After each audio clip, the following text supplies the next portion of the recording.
Coming up on BGJHS News, we take a look at the Youth Service Center and what it does to help students. Also, Calais talk to teachers about what has changed in the last 20 years. And Junior has your sports. Your BGJHS News for the week of Monday, September 11th starts now.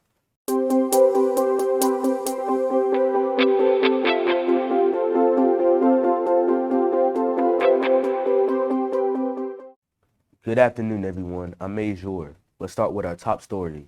Earlier this week, Carrie talked to Ms. Dana Beasley Brown, the Youth Service Center Director, about what the center has to offer. A lot of students think the Youth Service Center is just when you get dress coded or need a snack. Ms. Dana, the center coordinator, talked to us about what else they do to help students. Well, our role in the school is to help meet any need that our students have that helps them be their best self in the classroom. Sometimes helping students is more than just snacks and change of clothes. Anything you can think of kind of during the school day, we're here for you to kind of your most embarrassing moments. Imagine me and Miss Brenda, and we are here to help you kind of get you through that and kind of set you up for success for the rest of the day. The Youth Service Center is not just about what happens at school. They also support students with issues from home. So we help families solve those types of problems too. If their utilities got turned off and so they didn't have any running water, if their food benefits ran out, all the things you can imagine that stresses students out and their families out, we're there to kind of help families find those resources in the community that can also help set our students up for success and kind of take all their worries and stresses away that might be affecting them. Ms. Brenda Given share other things the Youth Service Center takes care of. We also do a lot of programming, so I think a lot of kids don't know this, but we do, kind of like we had, the Asian American Pacific Islander History Month, so we did a celebration for that. We did Hispanic Heritage Month, and so we kind of do a lot of programming, like the wheelchair basketball, if anybody was here, you guys can remember. So we do a lot of programming as well, in addition to everything that she's mentioned. So there's a lot of stuff. The Junior High Youth Service Center helps students every day. They are an open and welcoming place. Anyone can go for support. For BGJHS News, I'm Carrie. There is no doubt teaching has changed over the years. We sent a team of students to talk to some veteran teachers about how school has changed since they started teaching.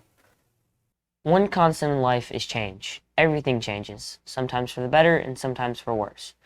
Education is no exception. We talked with several teachers about how education has changed since they started teaching. Mr. Gilpin, a history teacher here at the junior high, talked about what he thinks are major changes. So I've been teaching a long time. I've been teaching 26 years, so it's a lot different when I first started. When we think about technology, there wasn't a whole lot of technology in schools when I started.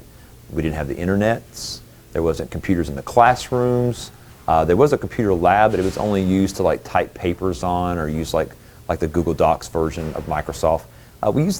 He also described how lack of technology affected his day-to-day work. So like teacher-wise, I didn't have a computer on my desk. I had to take roll with a piece of paper and send it in. I kept my grade book on a little book, and it was a red book, and I keep all the grades in there.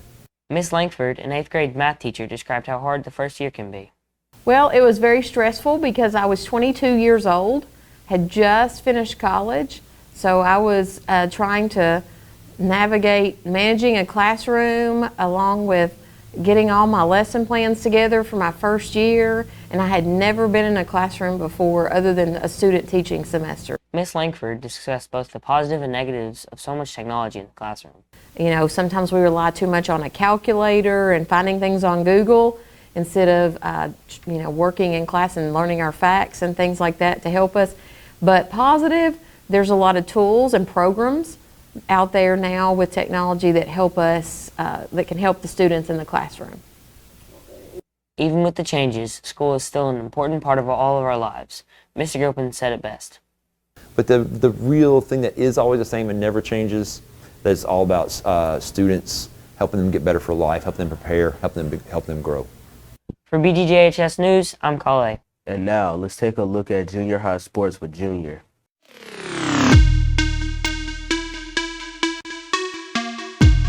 Hey BG, it's Junior here with your sports. Last week, the football team traveled to Franklin. The 7th grade team won 32-6. The 8th grade team won 48-0. Kyle Sledge led the offense with 4 touchdowns. Anthony Davis and Ziel Byers both added to the score with touchdowns of their own. Both soccer teams saw action, with the teams playing their first game on the newly turfed field. The girls played hard, but ended in a 0-0 tie with Drakes. The boys won 2-0 with the pair of goals by Petra Rahani and Joseph Nasungu, and continues their undefeated streak with 7 wins.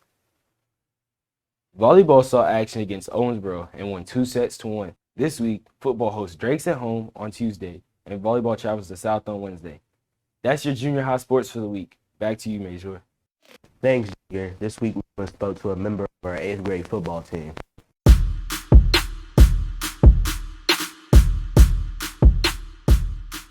When the offensive line steps up to play, one member stands out. 8th grader Tori Hughes has been playing football for 2 years and is the only girl football player in the city or county. I really don't know. I just wanted to play for some reason. I woke up one morning and was like, shit, why not? Playing football has had some positives for Tori.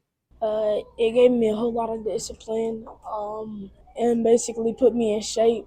While it has been a lot of fun, it's also had its challenges. Really, it's kind of strange. Not gonna lie, but it don't like bother me. Tori has had a good season so far and is looking forward to growing as a player and a teammate. For BGJHS Sports, I'm Leland. Here are your weekly announcements with Tucker. Hey everyone, I'm Tucker here with your weekly information update. This Thursday and Friday are auditions for the fall play. Auditions will be in the auditorium until 4. You only need to come to one day. If you have any questions, see Mr. Quinn. Today and tomorrow are picture day. If you don't get your pictures today, you will need to tomorrow. The cheer team is hosting a school dance on September 22nd from 7 to 9. Admissions will be $10 and concessions will be sold. Wear your purple and gold. Don't forget to sign up for homework help if you need to stay on Tuesday and Thursday. Thanks for watching. We will be back next Monday with a new episode. Have a great week, and remember, excellence is worth the effort.